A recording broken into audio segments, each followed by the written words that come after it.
Sir सबसे पहले आज के बड़े सवाल। आज के बड़े सवाल ये है कि क्या आज से मंदी खत्म हो जाएगी, है ना। ये बड़ा सवाल सबसे पहला। दूसरा, अब से लेकर बजट तक कहाँ बनेगा पैसा। और तीसरा, क्या आरबीआई का एक्शन बैंकिंग शेयरों में भरेगा जोश। ये तीन बड़े सवाल हैं जिनके जवाब, क्योंकि पहले मेरा मुझे लगा था आज का बड़ा सवाल एक्सपायरी का होंगे, वो छोटा हो गया है, अब ज़्यादा बड़े सवाल हैं। और मैं चाहूँगा कि आप आज के हम पॉजिटिव नेगेटिव की बात करें उससे पहले यहाँ से शुरू करेंगे। क्या आज से मंदी खत्म होगी, क्योंकि मैं थोड़ा सा बैकग्राउंड में ले जाना चाहता हूँ। ये एक्चुअली मेरा फेवरेट सवाल है। मैं चाहूँगी कि हम इससे शुरुआत करें। नहीं, हम कल सुबह भी हम बात कर रहे थे। मैं कह रहा मंदी खत्म होने के लिए आपको तीन चीज़ें चाहिए। एक, दिन के दौरान उतार चढ़ाव। करेक्ट। दूसरा, 2-3 बार स्टॉप लॉस ट्रिगर हो शॉर्ट सेलर्स के। और तीसरा, कुछ अहम लेवल के ऊपर बाजार हो बंद, दिन के दौरान निकले और बंद हो। तो कल आपको वोलेटिलिटी मिल गई, राउंड हुए बार बार लगातार ऊपर नीचे, आप देख लीजिए जिस तरह से बनी है। दूसरा, क्या स्टॉप लॉस, कल पहला स्टॉप लॉस ट्रिगर हुआ 23,265 के ऊपर का निफ्टी में, और बैंक निफ्टी में भी 49,000 का फिर से ट्रिगर किया, तो 2 स्टॉप लॉस ट्रिगर होगा आपके। तीसरा, क्या किसी बड़े और इम्पोर्टेंट लेवल के ऊपर बंद हो जाए तो कॉन्फिडेंस हो जाए। इस तीसरी चीज़ का जवाब आज मिलेगा आपको, या आज मिलने की तैयारी में। इसलिए जो आपके कल का भी जो बड़ा सवाल था, जो आपका फेवरेट सवाल है, मैंने कहा इससे पहले आप पूछे, मैं आपको बता दूं आपके फेवरेट सवाल के 3 में से 2 बॉक्सेस टिक हो चुके हैं। वंडरफुल। तो तीसरा भी आज मेरी पूरी कोशिश है कि आपको मिल जाए पूरा जवाब एकदम, बट मेरी तरफ से जवाब ये कि हाँ। Okay, wonderful. चलिए, बहुत अच्छी बात है। मैं बाजार के पीछे चलना पसंद करता हूँ, कभी बाजार के आगे, कभी बाजार के साथ।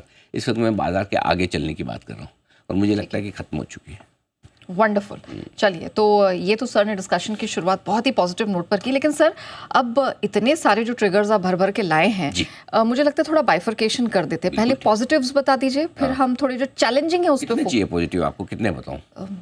आधा दर्जन तो होंगे ही मुझे लगता है। तो आप बोलो, जितना आप बोलो। चलो, पाँच बता दो, काफी है।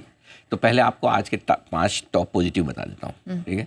नंबर 1, अमेरिका में भरपूर तेजी हुई है। 700 अंकों का बड़ा उछाल अमेरिका में आया है। डाउ में 550 अंक उछला है नेस्डेक। और अगर आप जानना चाहते कि क्यों, तो 2 बड़ी वजह बनी है अमेरिका में उछाल की। एक, महंगाई के आंकड़े जो वहाँ पर आए हैं, वो महंगाई के आंकड़े उम्मीद से बेहतर आए, यानी कि महंगाई घट कर आई है, ठीक है। और स्पेशली कोर महंगाई थोड़ी और कम होकर आई है, वो बाजार को पसंद आई है। अमेरिका का पूरा खेल इस वक्त ब्याज दरों पर है। कोई भी खबर जिससे ब्याज दरें घटने की संभावनाएं बनती है, वो बाजार को पसंद आता है। और कोई भी वो ट्रिगर जिससे ब्याज दरें नहीं घटेंगी या टलेंगी, वो अमेरिका को नापसंद आता है। तो कल पहली चीज़ तो ये है कि अमेरिका में जो महंगाई के आंकड़ा है वो बहुत अच्छे हैं, जिससे कि कल फिर से उम्मीदें जग गई कि 2 बार रेट कट हो सकता है अब इस साल, है ना।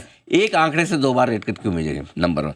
नंबर 2, कल बड़े बैंकों के नतीजे आए, जेपी मॉर्गन वगैरह जो सारे बैंक्स थे, दमदार नतीजे, मतलब गजब की ग्रोथ, 100%। ये अल्टीमेटली देखिए, मार्केट है ना, कुछ भी हो, इकोनॉमी कैसे भी हो, देश कैसा भी हो, लेकिन अल्टीमेटली आप शेयर खरीदते बेचते हैं, और आप वो शेयर खरीदते बेचते हैं जहाँ कमाई दमदार है। तो कल अमेरिका में बैंकों के नतीजों के साथ नतीजों के सीजन की जो शुरुआत हुई है, गजब के रिजल्ट आए। तो एक तरफ अच्छा महंगाई का आंकड़ा, दूसरी तरफ अच्छे नतीजे, ठीक है। अब इन सब के बीच में 2 और अच्छी चीज़ें हुई है। एक, अमेरिका में बॉन्ड यील्ड टॉप आउट होने के संकेत हो गए। 4.9%, 4.8% के आसपास पहुंचे थे, वहाँ से घटकर 4.65% पर आ गई। तो सबका मानना है कि 5% के ऊपर जाएगी नहीं ब्याज दरें, और वो टॉप बनाकर अब नीचे आती हुई दिख रही है, वो एक अच्छा सा है। तीसरा, डॉलर इंडेक्स 110 के करीब जो पहुंचा था, वो 1% नीचे आ गया। इक्विटी मार्केट के लिए डॉलर इंडेक्स का कमजोर होना बहुत ज़रूरी है, न सिर्फ अमेरिका बल्कि दुनिया भर के लिए। एक डॉलर इंडेक्स में कमजोरी आती दिखी। सिर्फ एक ही नेगेटिव ढूंढने जाएंगे आप अमेरिका में, तो वो है कि कच्चा तेल अभी भी $82 के आसपास है। बस वो हल्का सा नेगेटिव, वो हमारे लिए ज़्यादा है, बाकी किसी और के लिए कम। तो वो हल्का सा आप कच्चा तेल का दाम $82। बट नेट अगर आप देखें तो अमेरिकी बाजार में बढ़िया एक्शन होता दिखा। तो अमेरिकी बाजार कल के सेशन में एक वो वैसी फीलिंग लेके आ रहे थे, ऑल इज वेल, महंगाई कम, यही तो चाहिए, कंपनियों के नतीजे शानदार, बहुत बढ़िया, इकोनॉमी की ग्रोथ मजबूत, बड़ी मजबूत इकोनॉमी में ब्याज दरें घटे, इससे बढ़िया तो कोई सिचुएशन होती नहीं। आमतौर पर ब्याज दरें घटाई जाती तब जब इकोनॉमी की बैंड बजी हो, हालत खराब हो, ग्रोथ लाने के लिए। तो नंबर्स ही इतने अच्छे आ रहे हैं, तो सोचो। इसलिए और आपको याद होगा पिछले 2 हफ्ते से जब लोग डर रहे थे, मैं बार बार एक ही कह रहा था, ट्रम्प साहब की कुर्सी पर बैठने तक बड़ी मंदी नहीं है अमेरिका में। उसके बाद तो ट्रम्प साहब ही डिसाइड करेंगे उन्होंने कितनी तेजी करनी, क्योंकि वो सपोर्ट लेवल पे उनका पॉजिटिव अनाउंसमेंट आता है, रेजिस्टेंस लेवल पे कुछ नेगेटिव बोल देते हैं, वहाँ से मार्केट घूम जाता है। तो वो तो अलग बात है। बट जोक्स अपार्ट, बट मेरा ये मानना है कि जब ट्रम्प साहब की कुर्सी पे बैठने तक बड़ी मंदी थे ही नहीं। ये हमारा व्यू बहुत स्ट्रॉन्ग था और आप देखिए ये व्यू बदल कर आ रहा है। लगातार तीसरा दिन डाउ मजबूत हो रहा है, 4-5 दिन घटा आपका नैस्डैक, लेकिन एक ही दिन में वापस कूद गया। तो ऐसा है कि अमेरिकी बाजार में दोनों तरफ के व्यूज़ बहुत स्ट्रॉन्ग है। जिनको लेना है वो भी तेज़ी से लेने को तैयार बैठे, खाली मौका चाहिए, और जिनको बेचना है वो सोच के बैठे कि टॉप बन रहा है। तो दोनों तरह के व्यू स्ट्रॉन्ग है, इसीलिए वॉलेटिलिटी ज़्यादा है। बट ओवरऑल आज सुबह शुरुआत करने के लिए देखो कुछ भी हो, भले हमारा 1-on-1 कोरिलेशन ना हो, लेकिन पड़ोसी की खुशी में हमें बहुत खुशी होती है। बिल्कुल, ये तो हमें अमेरिका को देख के समझ में आता है, भले थोड़े दूर के पड़ोसी हैं। डन। चलिए, तो सर ये तो ब्रॉडर पॉजिटिव्स हो गए मार्केट के लिए। अब सर थोड़ा स्कोर नहीं, आपने बोला ना, हम तो मैं पहले में रुक गया। मैं एक एक करके एक्सप्लेन करता हूँ। पॉइंट नंबर 2, घरेलू फंड्स की अच्छी खरीदारी है। 21वां दिन शुभ दिन है वो, जब ये लगातार खरीदते हुए दिखे। 21 दिन से खरीद रहे हैं, और क्या चाहिए आपको, मतलब लोकल फंड्स की तरफ से कल 3683 करोड़ की खरीदारी का आंकड़ा है, विच इज़ गुड। तीसरा, इजराइल और हमास के बीच में युद्ध विराम हो गया है, सहमति बन गई। बाइडेन साहब ने जाते जाते एक काम ठीक करा लिया, ठीक है। क्यों कराया वो भी आपको पता होना चाहिए। उनको पता है कि अगर नहीं कराया ना तो पीछे से ट्रम्प साहब इजराइल को गर्म करके धो देंगे सामने। तो इसलिए इससे बढ़िया कि पहले, और हमास को भी समझ में आया कि बढ़िया है कि ट्रम्प मैनेजमेंट आए, उससे पहले काम व्हाटएवर, हमें कारण में जाना ही नहीं, हो गया, बस हो गया ना, अच्छी बात है। अब ऐसे आप इसमें एक आर्ग्यूमेंट ये हो सकता है, कौन सा इजराइल हमारे से हम गिर रहे थे जो बढ़ना चाहिए। बिल्कुल सही आर्ग्यूमेंट है, ये बढ़ने के लिए कारण नहीं है। हर चीज़ पे बाजार बढ़ना घटना जरूरी है क्या? कोई चीज़ बिना बढ़े घटे भी तो अच्छी फील कर सकते हैं हम लाइफ में, शांति रहे तो। हाँ, शांति है ना, एग्जैक्टली। हल्ला गुल्ला नहीं हो रहा, लड़ झगड़ नहीं रहे, चीख चिल्ला नहीं रहे, एक दूसरे को मारपीट नहीं कर रहे, ये भी तो अच्छा माहौल है ना। भले ही दो आपके पास वाले फ्लैट में दो लोग लड़ रहे हो, आपको फर्क नहीं पड़ा, भाई आप तो नहीं लड़ रहे, आप पार्ट भी नहीं है, लेकिन माहौल तो खराब होता है ना। बिल्कुल सही। तो माहौल तो अच्छा होगा ना, तो अल्टीमेटली बढ़िया है। एक चीज दुनिया में खराब चीज है वो खत्म हो रही, वो एक चीज है। चौथी, जो सबसे इंपॉर्टेंट हमारे बाजार के लिए आज है, जिसको आप अंडर एस्टिमेट करेंगे, ये बहुत बड़ी चीज है, ये बहुत बड़ी चीज है। आरबीआई ने कल लिक्विडिटी बढ़ाने के लिए VRR डेली लेवल पे उन्होंने रेपो डालना शुरू किया। आज से वो 50,000 करोड़ का शुरुआत कर रहे हैं। ये मुझे एक्चुअली समझना था, हाँ, कितनी बड़ी बात है इस समय। अभी क्या हो रहा था यहाँ, शॉर्ट टर्म रेट्स जो है ना, वो एकदम शूट अप कर रही थी, बढ़ रही थी, ठीक है। लोगों को लग रहा था आजकल तो मतलब short term funds, money market funds, overnight funds में पैसा डालने में पैसे बन रहे हैं, ठीक है, क्योंकि लिक्विडिटी की थी कमी। लिक्विडिटी की कमी, देखो क्या है, हम कई मार्केट, फाइनेंशियल मार्केट में ना लिक्विडिटी ऑक्सीजन की तरह होती है। करेक्ट। आप हर सेकंड ऑक्सीजन ले रही है जी, दिख रही है किधर? नहीं। 1 मिनट के लिए बंद कर दे तो अटक जाएगी, निपट गए सब।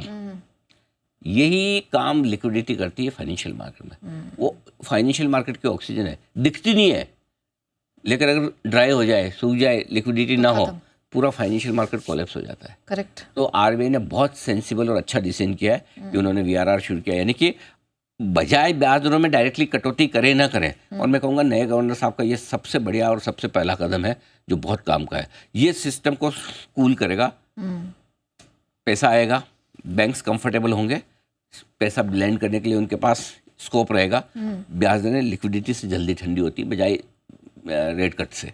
तो ये सबसे बड़ा एक आज के लिए हमारे बाजार के लिए। और इसलिए मैं आपको बोल रहा, माय फेवरेट बैंक्स, गाड़ी यही चलाएगा भाई, मैं बता रहा हूँ। आज इनफैक्ट वो बैंकों के हेड से मिल भी रहे हैं। हाँ, आज वो मिल भी रहे। तेजी की लीडरशिप बैंक से ही आएगी। हमने पहले ही कहा है कि जब भी बाजार रिकवर करेंगे, और वो हुआ भी है, आप देख लीजिए, परसों भी हुआ है, आज भी होगा, बैंक ज़्यादा भागेंगे। और 5वां, FIs की बिकवाली है लेकिन ज़्यादा बड़ी नहीं, छोटी है। देखिए कल बेचा उन्होंने 4,500 करोड़ का, सामने 1,665 करोड़ के स्टॉक फ्यूचर्स खरीदे। नेट आपकी मतलब कितनी मुश्किल से 3,000 करोड़ के आसपास की खरीदारी है। 3,000 करोड़ से भी कम की बिकवाली है, which is very small, right. तो ठीक है, क्योंकि परसों उन्होंने 8,000 करोड़ का कैश में बेचा, उनको समझ में आ गया कि अभी आप है ना आ गए हैं खरीदने वाले, थोड़ा हाथ रोक लो, टिकेंगे नहीं अभी, थोड़ा हाथ रोक लो। तो ये आपके लिए टॉप 5 और चाहिए। हाँ सर, आई मीन सूखे पड़े थे इतने टाइम से, अब तो जितना मिल जाए कम है। कुछ और है जो बहुत काम किया है। नंबर 1, जो छठे नंबर पे लिए पोजीशंस बहुत हल्की है इस बाजार में। रिटेल बेच के खाली हो चुका है, HNI इन्वेस्टर्स ने काफ़ी खाली कर दिया, FIs इतना सब होने के बाद अब भी 15% इंडेक्स लोग आज 17% पे है। पूरा शुरुआत से ही सब 20% थे है ना, समझो ये 17% की जगह 70 पे होता है तो अब तक बेच के नीचे ले आते। करेक्ट। तो यहाँ से बेचना नहीं है उनको, और अब नहीं, लेना कब और कितना वही तो डिसाइड करना है। तो लेने का तो टाइम आ रहा है, शॉर्ट काटने का टाइम आ रहा है, करेक्ट, FIs के लिए भी आ रहा है। अल्टीमेटली जो FNO में पोजीशन बनाता है उसको लॉन्ग बनाता तो बेचना ही होता है, शॉर्ट बनाता तो काटना ही होता है। करेक्ट। कब कहीं तो सवाल है, लेवल और टाइम, तो वो आ रहा है, ये एक अच्छी चीज़ है। एक अच्छी चीज़ क्या है, बड़े सपोर्ट लेवल के आसपास बाजार रुक गए।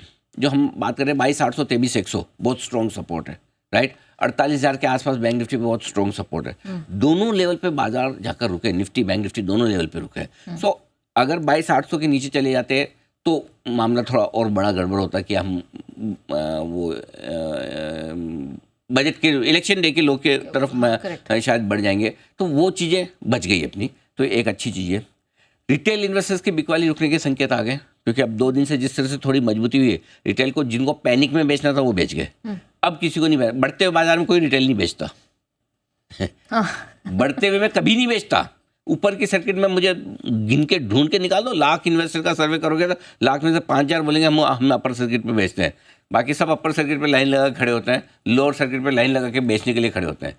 तो इसलिए मंदी के बाजार में सबको बेचना है, तेजी के बाजार में सबको लेना है। इसलिए बिकवाली रुकने का जो संकेत आया है वो अच्छा है कि अब और इनको बेचना नहीं है। खरीदेंगे नहीं खरीदेंगे बात की बात।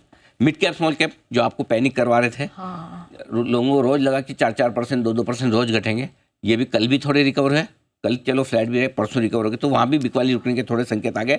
टॉप से 14% घट चुके हैं। और आखिरी और बड़ा सेंटिमेंटल पॉजिटिव हमारे लिए नहीं, कुछ लोगों के लिए होगा, मार्केट के लिए होगा। Bye bye, okay, tata, Hindenburg gone. Hindenburg की तरफ से आया, दुकान बंद कर रहे हैं। उनका नोट आया था। हाँ, बड़ा सा नोट आया, वो एंडरसन साहब ने बड़ा भावुक सा नोट लिखा, मेरे को पढ़ना पड़ेगा, मैं पढ़ नहीं पाया। उन्होंने बेसिकली ये कहा कि हमें जितना भी शॉर्ट साइड की रिसर्च करनी थी वो कर ली हमने, और अब इसको सस्टेन करना थोड़ा दिक्कत की बात हो रही है। तो उन्होंने काफी बोला कि आई कांट प्ले गोल्फ, मैं सुपर ह्यूमन नहीं हूँ कि मैं 4 घंटे की नींद से काम चला लूँ। एग्जैक्टली, थैंक गॉड, जल्दी पता चला, तो 5-10 रिपोर्ट और निकालने के पहले पता चल गया, वो अच्छा हुआ। तो काफ़ी कुछ इसका असर होगा, I am sure. Adani group के शेयर आज कम से कम इस सेंटिमेंटल खबर पे दौड़ना जरूर चाहिए। चलिए सर, आपने तो मूड बना दिया पूरा 10 के 10 पॉजिटिव्स, लेकिन मैं कहूँगी खराब नहीं, जो हेडविंड्स हैं या जो चुनौतियां हैं वो वाले कौन से? खराब भी हैं, ऐसा थोड़ी कि life is never perfect, actually we are full of imperfection. I was trying not to be negative. Negative नहीं है, only thing imperfection is not negative till you decide how to live with your imperfections. Very true. है ना, बिल्कुल सही। imperfection के साथ हम जीना सीख जाएं तो हम परफेक्ट हैं, है ना। परफेक्ट तो कोई भी नहीं, कौन है? सवाल मतलब ह्यूमन बीइंग तो कोई हो ही नहीं सकता, किसी में कुछ न कुछ, किसी में 2% होगी, किसी में 20% होगी कमी, और किसी में 80% होगी, फर्क इतना ही है। आज के लिए क्या खराब है, छोटी से लेकर रेफरेंस ने बेचा तो लेट्स एक्सेप्ट दिस। बिल्कुल, बेच तो रहे हैं कैश में, अभी तक खरीदना शुरू नहीं किया, बेचना बंद नहीं किया, this is fact, this is fact number. कच्चा तेल $82 पे, कांट इग्नोर। ठीक है, हम मजबूत है, फर्क नहीं पड़ता, पैसे हमारे पास बहुत सारे, ले लेंगे, हम खरीद लेंगे, थोड़ा $5-10 से क्या फर्क पड़ रहा है, बिल्कुल ठीक है। लेकिन है ना जो नेगेटिव है वो। तीसरा, मन बहुत है खरीदने का, भाव भी ऐसे मुंह में पानी आता है, ना पैसे है ना हिम्मत है। हिम्मत थोड़ी आज आ रही है, और पैसे जिनके पास होंगे तो थोड़े और पैसे हिम्मत दोनों मिला के ले लेंगे। बिल्कुल। एक और चीज जो नेगेटिव तो नहीं लेकिन कम पॉजिटिव, के निफ्टी और बैंक निफ्टी 2 दिन से रुक रहे हैं, लेकिन इंपॉर्टेंट लेवल के ऊपर अभी तक जाके बंद नहीं हुए हैं। तो आज लिटमस टेस्ट है आपका, क्या आप बंद होने के लिए कोई अच्छे लेवल के ऊपर बंद हो सकते हैं, और स्पेशली वीकली एक्सपायरी के दिन क्या आज बुल्स मजबूत शुरुआत करके पकड़ के रखे, आज आओ मैं नीचे नहीं आने दूंगा, आज तो तुम्हें कटवा के छोड़ूंगा, है ना, वो ताकत दिखती है क्या? बिल्कुल सही। तो वो आज जरूरी है कि आज के लिए सबसे बढ़िया चीज क्या होगी, डे हाई पर बंद हो, इंपॉर्टेंट रुकावट के लेवल के ऊपर बंद हो, you have one that battle. अच्छा, ये बहुत जरूरी है। और आखिरी, जो करने में जो रुकावट पैदा करेगा वो है आईटी। हाँ, आईटी के नंबर से एल&टी टेक, ओरेकल, ये एक्सीडेंट है आज। सो मतलब थर्ड क्लास नंबर है। सो आई थिंक एचसीएल टेक जिसके नंबर इतने खराब नहीं थे फिर भी पिट गया। तो अब ओरेकल तो बहुत ही खराब नंबर दिया आज, ठीक है ना। तो मेरे ख्याल से आईटी एक थोड़ा कमजोर करी, तो ये कुछ नेगेटिव भी है आज के लिए जिनके साथ हमें जीना पड़ेगा।